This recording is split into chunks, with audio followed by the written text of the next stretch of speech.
കരൾ രോഗങ്ങൾ ഇപ്പോൾ സർവ്വസാധാരണമായി കാണുന്ന ഒരു തരത്തിലേക്കാണ് നമ്മുടെ സമൂഹത്തിൻ്റെ പോക്കും. നമ്മൾ കൂടുതലും കാണുന്നുണ്ട് അത്.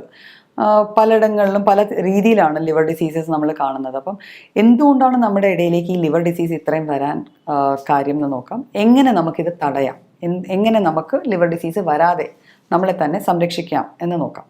അതായത് കരൾ ദഹനേന്ദ്രിയങ്ങളുടെ ഒരു ഭാഗമാണ്. അപ്പോൾ സ്വാഭാവികമായിട്ട് നമ്മുടെ ഭക്ഷണത്തിന് ഒരു വലിയ റോളുണ്ട്. കരളിലൊരു അസുഖം വരാൻ ഭക്ഷണത്തിന് ഒരു വലിയ റോളുണ്ട്. അപ്പോൾ നമ്മളുടെ ഭക്ഷണത്തിൻ്റെ ക്രമത്തിൽ വരേണ്ട മാറ്റങ്ങൾ വരുത്തിയിരിക്കേണ്ട സമയം ശരിക്കും കഴിഞ്ഞിരിക്കുകയാണ്. നമ്മുടെ സൊസൈറ്റിയുടെ രീതികൾ അത്രയധികം മാറിക്കഴിഞ്ഞു. നമ്മൾ കഴിക്കുന്ന ഫാസ്റ്റ് ഫുഡ് അല്ലെങ്കിൽ പ്രോസസ്ഡ് ആയിട്ടുള്ള പ്രോസസ്ഡ് ഫുഡ് എന്ന് പറയുമ്പം ഉപ്പിലിട്ടത്, വിനാഗിരിയിലിട്ടത്, അച്ചാറാക്കിയത്, അല്ലെങ്കിൽ അത് പ്രോസസ്സ് ചെയ്ത് അതിൻ്റെ ബേസിക് എന്തായിരുന്നോ സാധനം അതല്ലാതെ മാറിയിരിക്കുന്ന ഫുഡ്. അപ്പോൾ പ്രോസസ്ഡ് ഫുഡ് പരമാവധി കുറയ്ക്കുക. പാക്കറ്റുകളിൽ വരുന്ന ഫുഡ് എഡിറ്റീവ്സ് ആഡ് ചെയ്തിട്ട്, കുറേ ഫോർട്ടിഫൈയിങ് ഏജൻസും കുറേ കെമിക്കൽസും കുറേ ആർട്ടിഫിഷ്യൽ കളേഴ്സും ഫ്ലേവേഴ്സും ആഡ് ചെയ്ത് വരുന്ന കുറേ അധികം ഭക്ഷണ പദാർത്ഥങ്ങൾ നമ്മളുടെയൊക്കെ ഫ്രിഡ്ജിലും കിച്ചണിലും കബേർഡ്സിലും ഒക്കെ വന്നു തുടങ്ങിയിട്ടുണ്ട്. അവയെ നമ്മൾ മിനിമൈസ് ചെയ്യുക, ഓൾമോസ്റ്റ് വേണ്ടാന്ന് തന്നെ വെക്കാം. അപ്പം ആ രീതിയിൽ നമ്മുടെ ഭക്ഷണത്തെ ക്രമീകരിക്കേണ്ട സമയം വന്നിരിക്കുന്നു ഇന്നത്തെ കാലത്ത് ഈ ലിവർ ഡിസീസസിൻ്റെ ഈ ഒരു ഇത്രയധികം പ്രിവലൻ്റ് ആയിട്ട് കാണുന്നത് കൊണ്ട്. പിന്നെ ചെയ്യാവുന്ന ഒരു കാര്യം എന്ന് വെച്ചാൽ നമ്മളുടെ ലൈഫ് സ്റ്റൈലിനെ കുറച്ച് മോഡിഫൈ ചെയ്യണം. നമ്മൾ കാണുന്നുണ്ട് ലിവർ ഡിസീസസ് ഏറ്റവും കൂടുതൽ കാണപ്പെടുന്നത് ചില അസുഖങ്ങൾ വന്ന്, പ്രമേഹം അല്ലെങ്കിൽ ഹൈപ്പർ ടെൻഷൻ, ബ്ലഡ് പ്രഷർ വന്ന് അതിൻ്റെ മരുന്നുകൾ കൃത്യമായിട്ട് കഴിച്ചുകൊണ്ടിരിക്കുന്ന ആൾക്കാരിൽ ലിവർ ഡിസീസ് വരാറുണ്ട്. അപ്പോൾ ഡ്രഗ് ഇൻഡ്യൂസ്ഡ് ആയിട്ട് അല്ലെങ്കിൽ വേറെ എന്തെങ്കിലും അസുഖങ്ങൾക്ക്. അപ്പോൾ ഈ ഡ്രഗ് ഇൻഡ്യൂസ്ഡ് ആയിട്ടുള്ള ലിവർ ഡിസീസ് വരാതിരിക്കണമെങ്കിൽ സ്വാഭാവികമായിട്ട് ലൈഫ് സ്റ്റൈൽ ഡിസോർഡേഴ്സ് വരാതിരിക്കാനുള്ള കാര്യങ്ങൾ നമ്മൾ ചെയ്യണം. ഇപ്പോൾ ലൈഫ് സ്റ്റൈൽ ഡിസോർഡേഴ്സ് വരുന്നത് ഒബീസ് ആയിട്ടുള്ള ഒരാൾ, അല്ലേ, അമിതമായി വണ്ണമുള്ള ഒരാൾ. അപ്പോൾ ഒബീസിറ്റി അതിനുള്ളൊരു ഫാക്ടറാണ്. അപ്പോൾ നമ്മളുടെ BMI കൂടുന്നുണ്ട്, നമ്മളുടെ വണ്ണം, നമ്മൾ ശരീരം ഭാരം കൂടുന്നുണ്ട് എന്നൊരു തോന്നൽ വന്നു കഴിഞ്ഞാൽ ആ ശരീരഭാരം നോർമലിലേക്ക് വരുത്താനുള്ള അത്യാവശ്യ കാര്യങ്ങൾ നമ്മൾ ചെയ്തിരിക്കണം. അതുപോലെ നമ്മൾ ഡയബറ്റീസിലേക്ക് പോവുകയാണ്, അല്ലെങ്കിൽ അതിൻ്റെ ബോർഡർ ലൈനിലെത്തി, അല്ലെങ്കിൽ BP ബ്ലഡ് പ്രഷറിൻ്റെ ബോർഡർ ലൈനിലെത്തി, അതിലേക്ക് നമ്മൾ കയറാൻ പോകുന്നു എന്നുള്ളൊരു റിയലൈസേഷൻ നമുക്ക് വന്നു കഴിഞ്ഞാൽ അന്ന് മുതൽ നമ്മൾ അതിനെ മാക്സിമം കുറയ്ക്കാൻ നോക്കണം. എന്നാൽ മാത്രമേ നമുക്ക് ഒരു ഹെൽത്തി ലിവർ ഭാവിയിൽ നമുക്ക് ഉണ്ടാവുള്ളൂ. അപ്പം അങ്ങനത്തെ കാര്യങ്ങൾ ചെയ്യാം. പിന്നെ അത്യാവശ്യം എക്സസൈസസ്. ഇപ്പോൾ ഫുഡ് നമ്മൾ പറഞ്ഞു, ലൈഫ് സ്റ്റൈലിൽ വരുത്തേണ്ട മാറ്റങ്ങൾ, സമയം ക്രമീകരിക്കുക, ഉറക്കത്തിൻ്റെ സമയം കൃത്യമായിരിക്കണം, ഭക്ഷണം കഴിക്കുന്ന ടൈംസ് കൃത്യമായിരിക്കണം. കൃത്യം എന്ന് പറയുമ്പോൾ ഇപ്പോൾ 1 മണിക്കെന്ന് പറയുമ്പോൾ 1 മണിക്ക് തന്നെ കഴിക്കുക, അതൊരു നിബന്ധനയായി മാറുമ്പോൾ ഇത് സാധിക്കില്ല എന്നാണ് പൊതുവെ ആൾക്കാർ പറയാറ്. അങ്ങനെ വേണ്ട, നമുക്കൊരു റേഞ്ച് ഓഫ് ടൈം വെക്കാം, 1 to 1:30. അപ്പോൾ ആ സമയത്തിനുള്ളിൽ കഴിച്ചിരിക്കണം.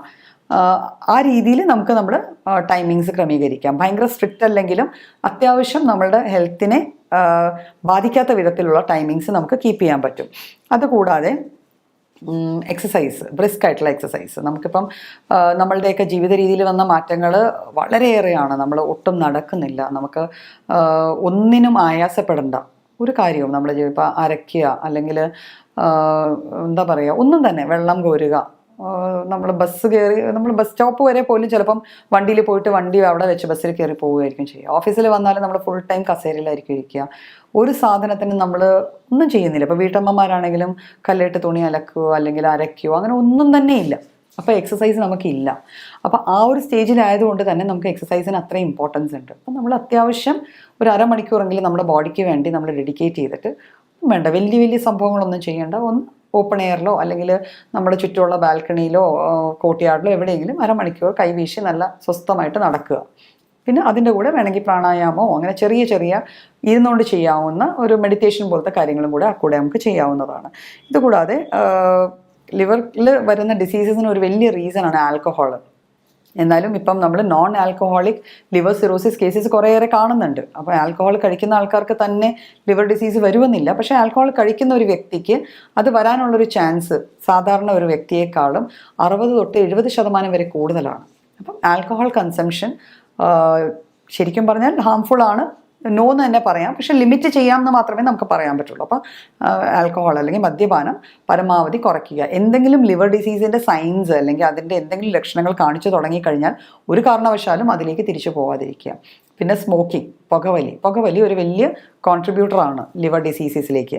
ഇത് കൂടാതെ നമ്മൾ ഹെപ്പറ്റൈറ്റിസ് എന്ന് പറഞ്ഞ ഒരു ലിവർ ഇൻഫെക്ഷൻസ് ഉണ്ട്. അപ്പോൾ ഹെപ്പറ്റൈറ്റിസ് ബി അത് സാധാരണ വരുന്നത് അൺപ്രൊട്ടക്റ്റഡ് സെക്സിനാണ്. അപ്പം ആ രീതിയിൽ അങ്ങനെ ഒരു സെക്ഷൽ ഡിസോർഡർ അല്ലെങ്കിൽ എന്തെങ്കിലും ഒരു അസുഖമുള്ള സെക്ഷൽ ഡിസീസ് ഉള്ള ഒരാളുമായിട്ട് ഇൻ്റർകോഴ്സ് അല്ലെങ്കിൽ കോൺടാക്ട് നടക്കുമ്പോൾ അത് പ്രൊട്ടക്റ്റഡ് ആക്കി ചെയ്യാൻ നോക്കുക. ബിക്കോസ് ഇങ്ങനെ റിപ്പീറ്റഡ് ഇൻഫെക്ഷൻസ് വന്നു കഴിഞ്ഞാൽ അത് ഭാവിയിൽ ഒരു ക്രോണിക് ലിവർ ഡിസീസ്, അത് കുറേയേറെ നാൾ നീണ്ടു നിൽക്കുന്ന ലിവർ ഡിസീസ് അല്ലെങ്കിൽ ഈവൻ ലിവർ ക്യാൻസർ വരെ വരാൻ ചാൻസസ് ഉണ്ട്, റെക്കറൻ്റ് ആയിട്ട് ഹെപ്പറ്റൈറ്റിസ് വന്നുകൊണ്ടിരിക്കുകയാണെങ്കിൽ. അപ്പോൾ ആ രീതിയിലുള്ള കാര്യങ്ങൾ അവോയ്ഡ് ചെയ്യുക. പിന്നെ അതുകൂടാതെ ഇപ്പം ചെയ്യാൻ പറ്റുന്ന ഒരു വലിയൊരു കാര്യം എന്ന് വെച്ചാൽ നമുക്ക് അത്യാവശ്യം മിക്കവർക്കും ഹെൽത്ത് പോളിസീസും അല്ലെങ്കിൽ ഇൻഷുറൻസ് പോളിസീസും ഒക്കെ ഉണ്ട്. അപ്പോൾ നമ്മൾ ഒരു വർഷത്തിൽ ഒരു പ്രാവശ്യമെങ്കിലും നമ്മുടെ ലിവറിൻ്റെ റെഗുലർ ചെക്കപ്സ് നടത്തുക. ലിവർ എൻസൈംസിൻ്റെയും ലിവർ ഫങ്ഷൻസിൻ്റെയും സ്റ്റഡീസ് ഒരു പ്രാവശ്യമെങ്കിലും വർഷത്തിൽ കൃത്യമായിട്ട് നടത്തുക. എന്ന് വെച്ചാൽ ഇപ്പോൾ നമുക്ക് കിട്ടുന്ന ഭക്ഷണത്തിൻ്റെ ക്വാളിറ്റിയും നമ്മളുടെ ലൈഫ് സ്റ്റൈലിൻ്റെ ക്വാളിറ്റിയും, നമ്മൾ കുറേ അധികം എക്സ്പോസ്ഡ് ആവുന്നുണ്ട്, കുറേ പൊല്യൂട്ടൻസ് ഉണ്ട്, നമ്മൾ പുറത്തേക്ക് ഇറങ്ങിക്കഴിഞ്ഞാൽ ഉണ്ടാവുന്ന ഈ അന്തരീക്ഷത്തിൽ ഉണ്ടാവുന്ന കുറേ അധികം പൊല്യൂട്ടൻസ് ഉണ്ട്, ആ പൊല്യൂഷൻ നമ്മൾ ഫേസ് ചെയ്യുന്നുണ്ട്. അപ്പോൾ ഇതെല്ലാം കൊണ്ടും ചാൻസസ് കൂടുതലാണ് ലിവറിന് പ്രശ്നങ്ങൾ വരുന്നത്. അപ്പോൾ ഈ ചാൻസസ് നമ്മൾ പ്രോപ്പറായിട്ട് മോണിറ്റർ ചെയ്യുക. അങ്ങനെ എന്തെങ്കിലും കണ്ടു കഴിഞ്ഞാൽ നമ്മൾ അതിന് പ്രോപ്പറായിട്ട് ഒരു കൺസൾട്ടേഷൻ കഴിഞ്ഞ് ട്രീറ്റ്മെൻറ്റ് എടുത്ത് അത് ഹാൻഡിൽ ചെയ്യാൻ നോക്കുക.